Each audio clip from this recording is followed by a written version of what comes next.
This is Nightline, and I'm Muhammed Hamdan, and here are the top stories. Bukit Aman probes influential figure and international media agency over plot to topple government and sabotage national stability. Also, Pakistan declares open war against Afghanistan after cross-border attack.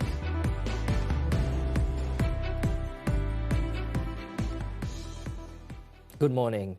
Young di Pertuan Agong Sultan Ibrahim is currently unwell due to musculoskeletal pain affecting his back and hips. The king has been advised by medical specialists to rest and refrain from attending official functions. Istana Negara, in a statement on Friday, said Sultan Ibrahim would not be attending official engagements for the time being to allow for treatment and recovery. Following this, the young di Pertuan Agong was unable to attend a breaking of fast event with the Prime Minister, cabinet members, foreign envoys and senior government officers at Istana Negara on Thursday. The official opening of the University Pertahanan Nasional Malaysia Mosque, which Sultan Ibrahim was also scheduled to attend on Thursday, has been postponed to a later date. Meanwhile, Prime Minister Datuk Seri Anwar Ibrahim extended his well wishes to Sultan Ibrahim and prayed for his swift recovery. He also prayed for the king to be granted lasting good health and remain under Allah's protection, mercy and care. Bukit Aman has launched an investigation into an alleged conspiracy to topple the government and sabotage national stability involving an influential local figure and an international media agency. Inspector General of Police Datuk Seri Muhammad Khalid Ismail said the probe follows a report received by the police on Thursday. In a statement on Friday, he said the case is being handled by Bukit Aman's Classified Criminal Investigation Unit, or D5. However, the statement did not reveal the names of the individual or the media agency involved. Khalid added that the probe is being conducted under Section 124B of the Penal Code for committing activities detrimental to parliamentary democracy. The offence carries a maximum jail term of 20 years upon conviction. The top cop also advised the public not to engage in speculation while authorities complete their investigation.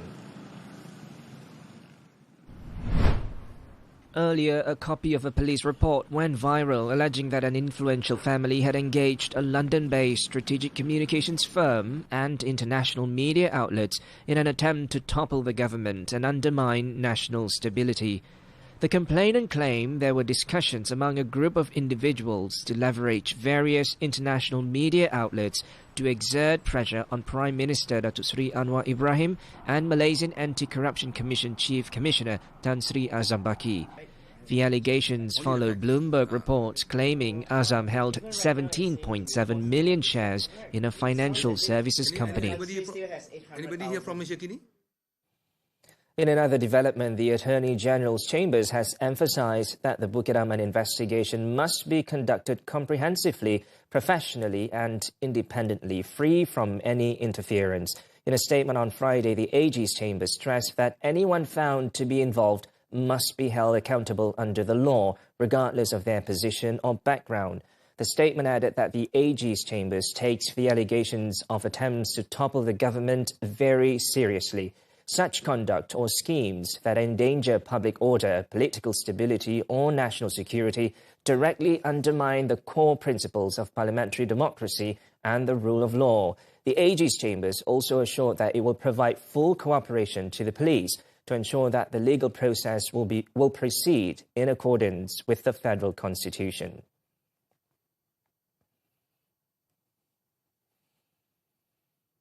The MACC is seeking 4 of the late Tun Daim Zainuddin's children to assist in the ongoing investigation of a case involving alleged corruption and undisclosed wealth.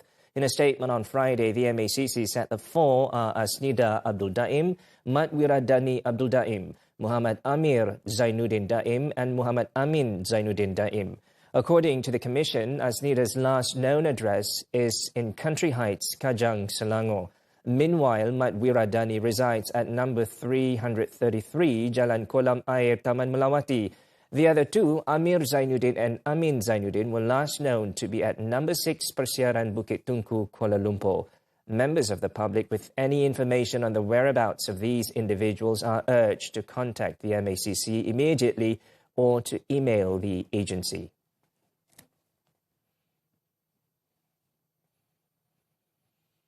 The swift action of 7 youths who leapt into a lake in Rawang, Selangor to rescue a mother and her 2 young children involved in an accident at Tasik Biru in Kundang has drawn the attention and praise of Datuk Seri Anwar Ibrahim.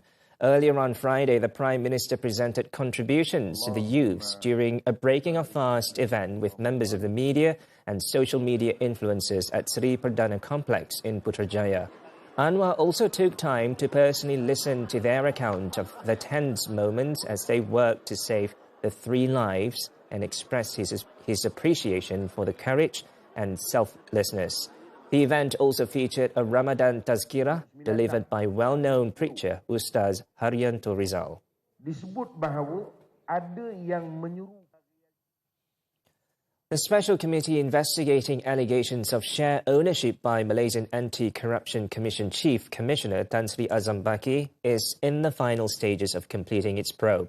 Unity Government spokesman Datuk Fahmi Fadil said a report on the findings of the investigation is expected to be submitted to the Cabinet next week. Justru, Jemaah Menteri akan meneliti laporan jawatankuasa siasatan di atas dan mempertimbang tindakan-tindakan susulan termasuk keperluan pelaksanaan siasatan Suruhanjaya Diraja. Speaking at a press conference in Putrajaya on Friday, Fahmi added that a separate allegation regarding the misuse of the MACC for corporate gain is also under investigation, with efforts ongoing to identify those involved. He said the Cabinet considers both issues to be very serious and has taken note of the recommendation to set up a Royal Commission of Inquiry. Media reports previously highlighted that the Special Committee, chaired by Attorney General Tan Sri Muhammad Dusuki Mokhtar, was formed following various allegations, including the share ownership issue involving the MACC chief, reported by Bloomberg and a local news portal. Kuala Lumpur City Hall has agreed to postpone the relocation of traders from Lorong Haji Hussein in Chowkit to the Raja Boat Complex until the market's redevelopment project is fully completed. DBKL made the decision after taking into account the concerns raised by Titi Wangsa Member of Parliament, Datuk Seri Johari Abdul Ghani. Previously, 34 traders had called for their move to be postponed due to concerns that the development of the complex, which is still delayed, would result in a lack of customers at the new location. The situation then drew the attention of Johari, who submitted the request to DBKL. City Hall subsequently made the decision after taking into account the traders' economic sustainability and continuity of livelihood. It also ensured that the project would be implemented in an orderly and inclusive manner. When contacted by TV3, Johari expressed his gratitude to DBKL for being considerate and for prioritizing the welfare of small traders in the area.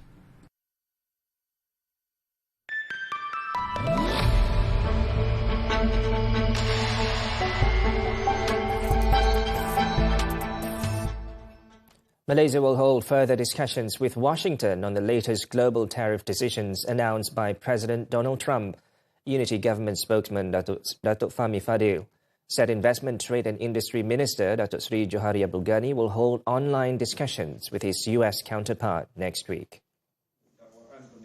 According to Fahmi, any further action regarding the tariffs will depend on the outcome of that meeting. Menteri MITI Datuk Seri Johari Ghani telah memberi sedikit menyampaikan maklumat terkini dan beliau telah memaklumkan bahawa beliau akan berhubung dengan rakan sejawat dari Amerika Syarikat pada minggu depan mengenai perkara ini.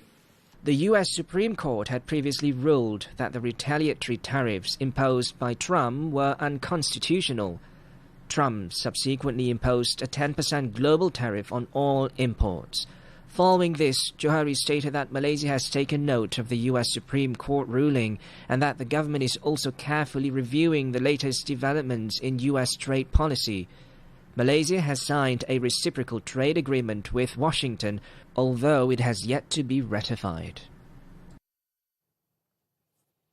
Petronas posted a net profit of 45.4 billion ringgit for the financial year ended December 31st, 2025. Its President and Chief Executive Officer Tan Sri Tengku Muhammad Taufik Tengku Aziz said the group achieved the resilient performance despite a challenging operating environment.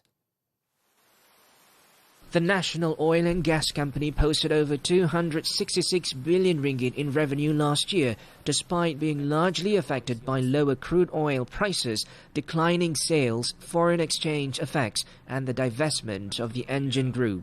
We will continue building upon the momentum that we gained last year with the objective to strengthen our position to deliver value over both the short and the long term. As I have hinted before, we will be carrying this out by building portfolio resilience. We will pursue more strategic partnerships. For the financial year 2026, Petronas has committed to paying a dividend of 20 billion ringgit to the government. What's really behind Malaysia's strong vehicle sales and what does it mean for 2026? Is the EV surge here to stay? And how much of this growth is truly local as costs and policies evolve? Where is car demand heading next? Azaria Tagaya speaks with MAA President Muhammad Muhammad Zain only on Money Matters this Saturday at 4:57 p.m. on TV3 and stream on Tonton. Netflix has withdrawn its proposal to acquire Warner Bros. Discovery, paving the way for Paramount Skydance to emerge victorious in a months-long battle for one of Hollywood's most historic studios. The deal is valued at approximately $111 billion. Warner Bros., which put itself up for sale last year, said on Thursday that the latest offer from Paramount Global is superior to the bid made by Netflix. Netflix executives said they chose not to match Paramount's higher offer, saying the deal was no longer financially attractive at that price. Last December, Warner Bros. Agreed to sell some of its assets to Netflix in a deal valued at about $82 billion, including debt. Paramount then made a rival proposal, which was rebuffed by Warner Bros., but an increased offer was made earlier this week, boosted by $1 per share.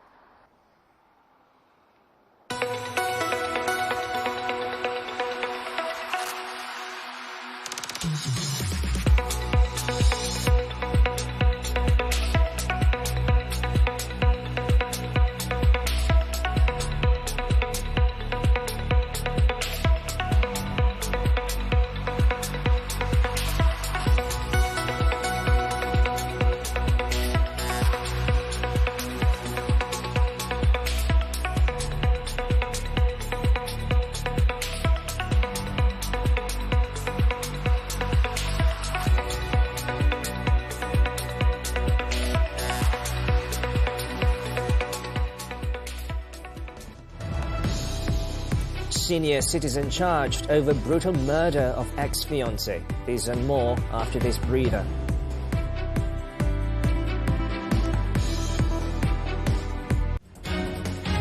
What's really behind Malaysia's strong vehicle sales and what does it mean for 2026? Is the EV surge here to stay? And how much of this growth is truly local as costs and policies evolve?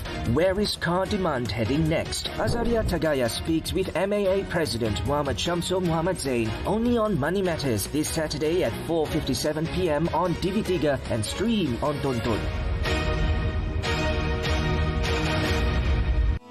Wanita penuh tempo, penuh cerita. Inilah Nona, inspirasi bertemu realiti.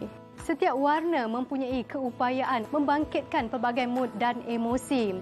Semoga istirahat anda memberi makna yang indah walau tempohnya hanya seketika. Dan terus setia sejam bersama kami kerana Nona, inspirasi wanita untuk semua. Nona di TV3 dan stream di Tonton. Jangan lupa saksikan kami dalam resepi serasi. Jangan, cukup. Oh, bau dia sungguh enak dan lezat. Nah, ketuk. Ini bukan drama awak Senangnya masak nasi tomato ni. Simple betul masakan dia. Ya. Enak pun enak kata orang. Betul lah enak. Enak juga. Ni, you lupa. Hari Ahad, 3 petang. di TV3 dan stream melalui Tonton. segalanya berubah bila kebenaran terbongkar. Drama kau je. Boleh kau ni. Kau ni kontrak. I nak minta maaf. Kenapa pula? I akan jaga you. I will save you. Mampukah Arif terima rahsia Nur? Tapi I tak sangka. Tergamak kau sampai macam tu sekali. You know nothing. Shut up. Hak dah siasat semua benda.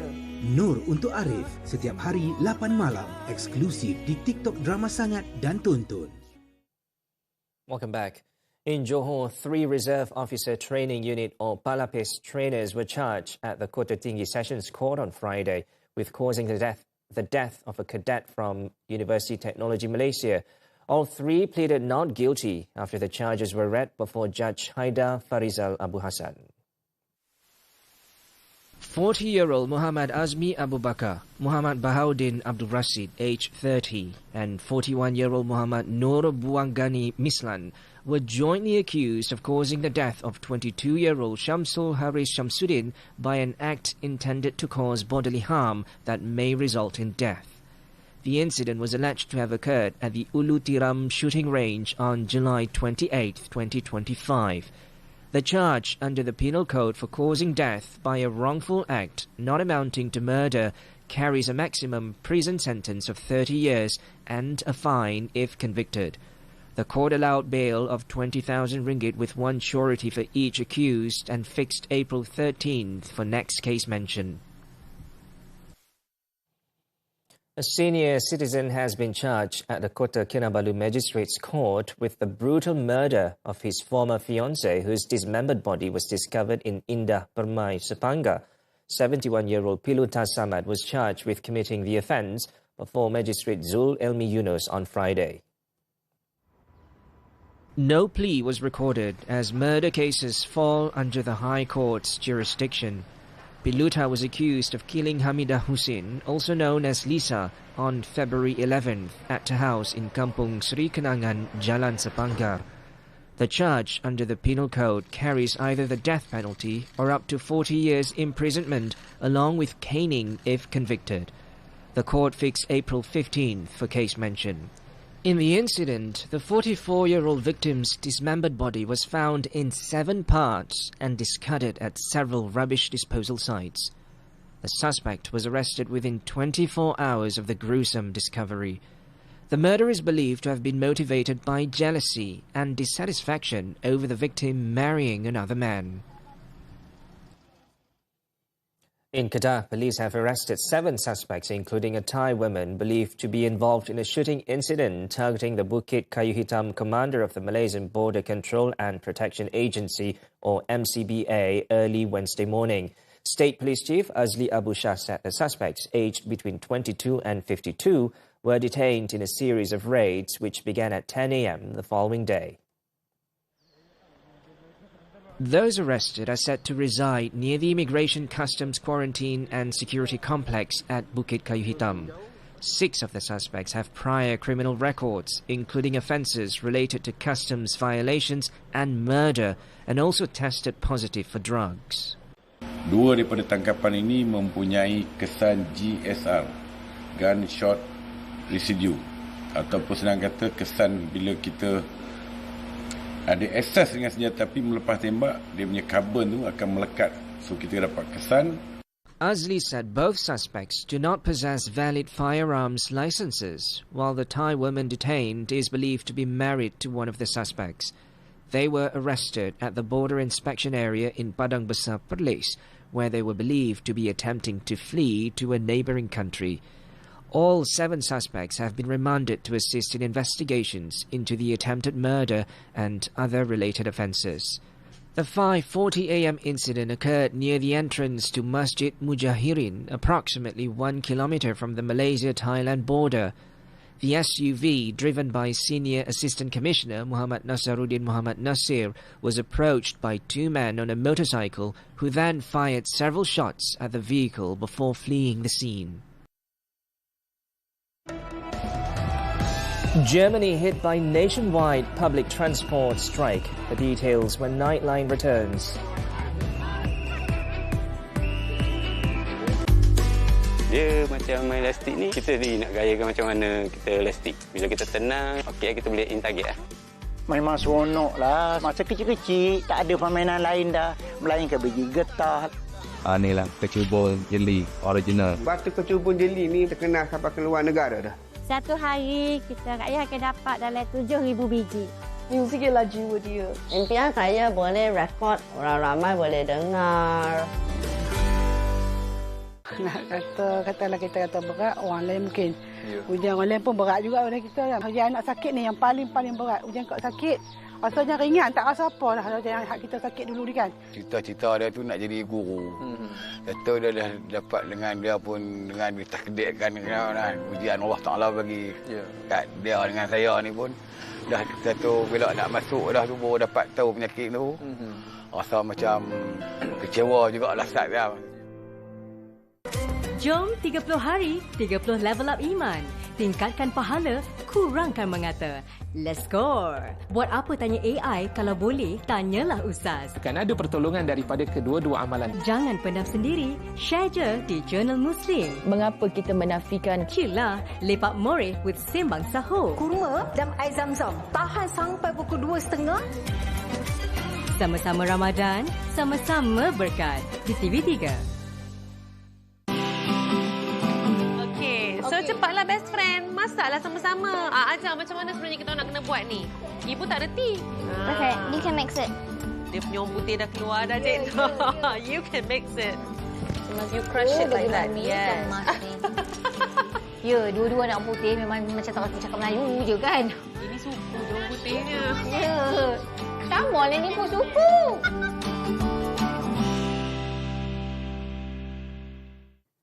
Welcome back. On to the foreign front. Pakistan has bombed Afghanistan's capital Kabul and other cities, claiming to have killed hundreds of Afghan Taliban fighters, as Defence Minister Khawaja Asif said Islamabad would now be waging open war. Afghanistan, meanwhile, has also claimed to have inflicted substantial losses.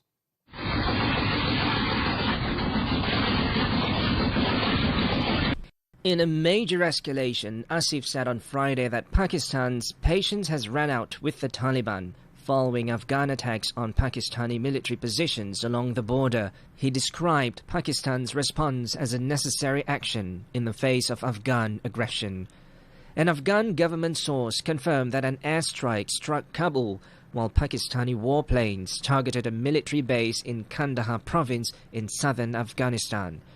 Both sides claim to have inflicted heavy losses while sustaining casualties.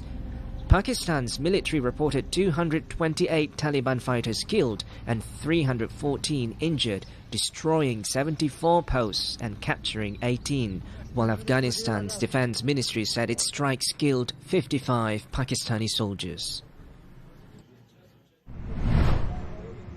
The recent outbreak of fighting between Pakistan and Afghanistan has drawn swift international attention, with global leaders voicing concern.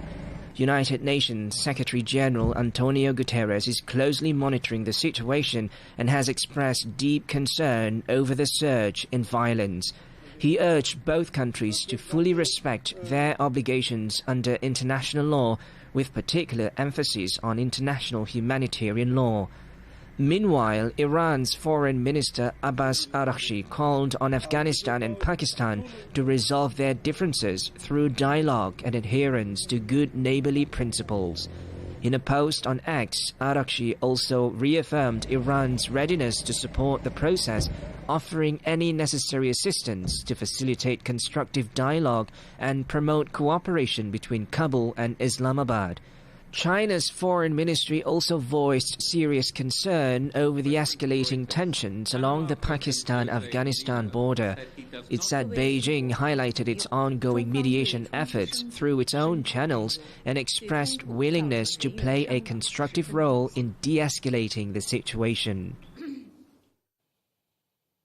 Meanwhile, Datuk Seri Anwar Ibrahim has called on Pakistan and Afghanistan to exercise maximum restraint and to immediately cease all cross-border military operations.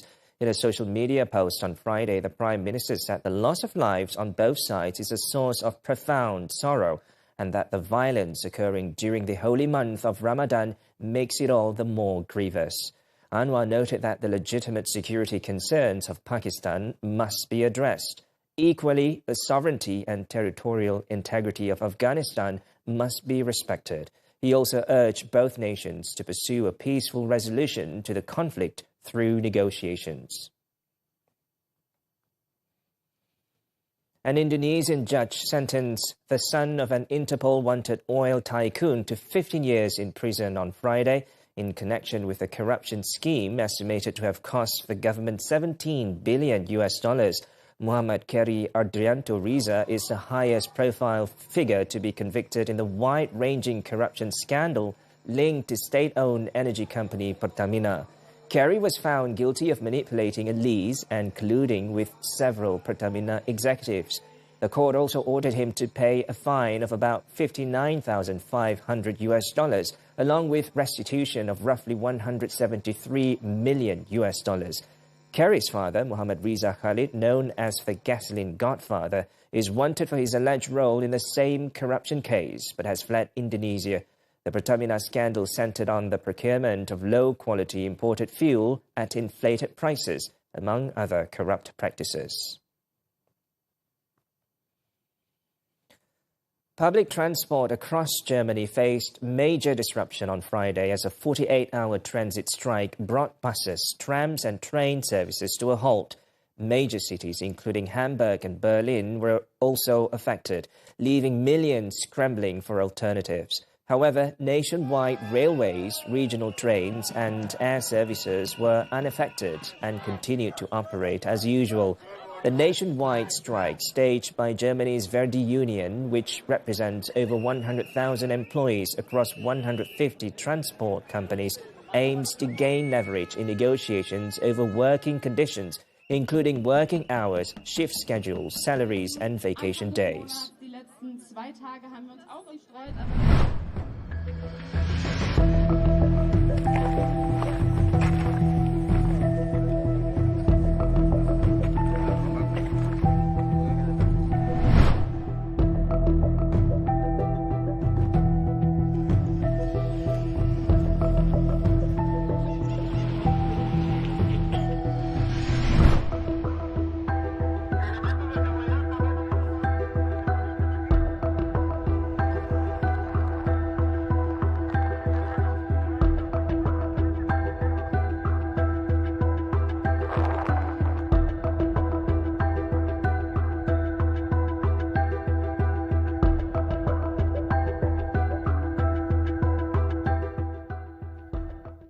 On to sports football. The Court of Arbitration for Sport, or CAS, has confirmed that its panel has begun deliberations in the appeal concerning 7 naturalised Malaysian players, with an operative decision expected to be delivered next week. A CAS spokesman said Friday's hearing has concluded, but the panel will need time to review the submissions from all parties. A short ruling is expected next week, with the full written award to follow later. The appeal relates to a document forgery scandal that emerged in early 2025 after the Football Association of Malaysia submitted a series of eligibility requests to FIFA for 7 naturalised heritage players. And turning to badminton, the 2026 German Open, Malaysia's only representative in the women's singles event, Wong Qingling, saw her campaign end in the quarterfinals in Mulheim on Friday night. Ling Qing put up a strong fight, but was ultimately outplayed by China's Han Qianxi.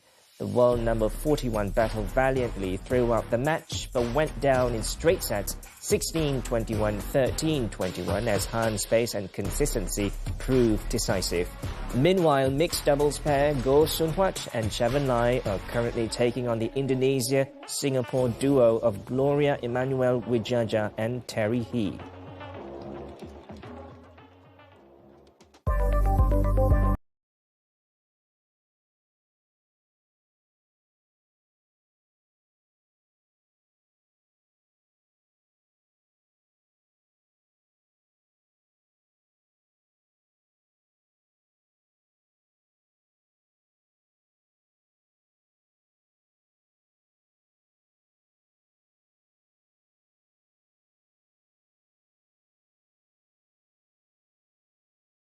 As we wrap up Nightline, this time around we'll leave you with visuals of the blooming plum blossoms at Yushima Tenmangu Shrine in eastern Tokyo, the earlier signs that spring is approaching.